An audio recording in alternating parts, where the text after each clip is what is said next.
সচিনের সঙ্গে মেসির সাক্ষাৎ এআই নয়, মুম্বাইয়ের ওয়াংখেড়ে স্টেডিয়ামে সত্যি 2 নাম্বার 10-এর সাক্ষাৎ হয়েছে। মাঠের মাঝখানে এসে টেন্ডুলকার মেসিকে নিজের আইকনিক 10 নম্বর ওয়ানডে জার্সি উপহার দেন। সচিনকেও খালি হাতে ফেরায়নি মেসি, তাকে বিশ্বকাপের একটি বল উপহার দেন। উপহার বিনিময়ের মতো দুজনের মুখে ছিল স্বভাব সুলভ হাসি। কথোপকথনে সহায়তা করতে পাশে ছিলেন মেসির অনুবাদক। মেসি সম্পর্কে সচিন বলেছেন, লিওর খেলা নিয়ে এই মঞ্চে কিছু বলার দরকার নেই, মানুষ জানে সে সবকিছু অর্জন করেছে। সচিনের মুখে মেসির বিনয় নিয়েও প্রশংসা শোনা গেছে। মেসি ও সচিনের মধ্যে একাধিক মিল রয়েছে। সচিনকে ক্রিকেটের মেসি আর মেসিকে ক্রিকেটের সচিন বলা হয়। তাদের মধ্যে সবচেয়ে বড় মিল হল বিনয়। 24 বছরের ক্যারিয়ারে সচিন কখনো বিতর্কে জড়াননি। তাকে রাখতে দেখা ছিল বিরল ঘটনা। শোয়েব আখতার, ব্রেট লিদের মতো আগ্রাসী বোলারদের স্লেজিং এর জবাব সচিন তার ব্যাটের মাধ্যমে দিতেন। মেসিও তাই। ফুটবলে মেজাজ হারানো খুব স্বাভাবিক ঘটনা, কিন্তু মেসি তুচ্ছ ঘটনায় মেজাজ হারান না। সচিন টেন্ডুলকারের কাছে একাধিকবার জানতে চাওয়া হয়েছে তিনি শ্রেষ্ঠ ক্রিকেটার কিনা।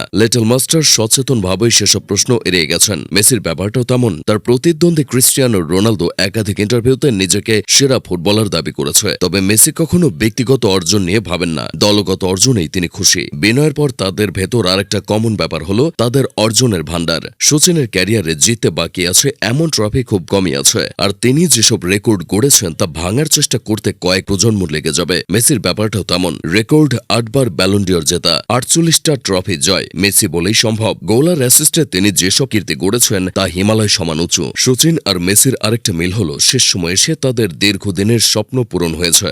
2011 সালের আগে সচিনের কোনো ওয়ানডে বিশ্বকাপ ছিল না, এজন্য প্রচুর সমালোচনাও হতো। ভাবুন, যার 90+ সেঞ্চুরি ছিল তার কোনো ওয়ানডে বিশ্বকাপ ছিল না। অবশেষে 2011 সালে লিটল মাস্টারের অবসরের 2 বছর আগে সেই অধরা বিশ্বকাপ ধরা দেয়। মেসির ব্যাপারটাও তেমন। রেকর্ডের পর রেকর্ড, ট্রফির পর ট্রফি, কিন্তু কোনো বিশ্বকাপ নেই। এই নিয়ে কি কম সমালোচনা হয়েছে? মেসি বাহিনী সব জবাব দেন 2022 বিশ্বকাপ জেতার মাধ্যমে। তাদের আরেকটা মিল হলো ঘরের মাঠে ভালোবাসা পাওয়া। সচিনের আছে মুম্বাইয়ের ওয়াংখেড়ে স্টেডিয়াম। এখানে তিনি যে ভালোবাসা পান তা খুব কম ক্রিকেটারের ভাগ্যে জোটে। ওয়াংখেড়েকে তার ঘর বললেও বাড়াবাড়ি হবে না। এখানকার 22 গজে তিনি কত শত রেকর্ড করেছেন। মেসির কাছে বার্সেলোনার ক্যাম্প ন্যু। এখান থেকে মেসি সেই 2021 সালে বিদায় নিয়েছেন, কিন্তু আজও ক্যাম্প নুতে মেসি মেসি স্লোগানে চ্যান্ট হয়। এই ক্যাম্প নুতে মেসি জাভি ইনিয়েস্তাদের সঙ্গে নিয়ে যা যা করে গেছেন তা ইতিহাস হয়ে থাকবে। তিনি ক্যাম্প নুতে আসছিলেন কিশোর বয়সে, ছেড়েছেন মধ্য বয়সে। মাঝখানের এই সময়টায় যে স্মৃতি জমা হয়েছে তা মেসিও ভুলতে পারেন না। তাই তো চুপি চুপি তিনি ক্যাম্প নুতে ঘুরে গেছেন। সচিন ও মেসির শারীরিক উচ্চতার দিক থেকেও বেশ মিল আছে। সচিন মাত্র 5 ফুট 5 ইঞ্চি উচ্চতার, তবুও তিনি শোয়েব আখতার ও ব্রেট লিদের বাউন্সার দক্ষতার সঙ্গে সামলেছেন। ক্রিজে থেকেছেন ঘন্টার পর ঘন্টা।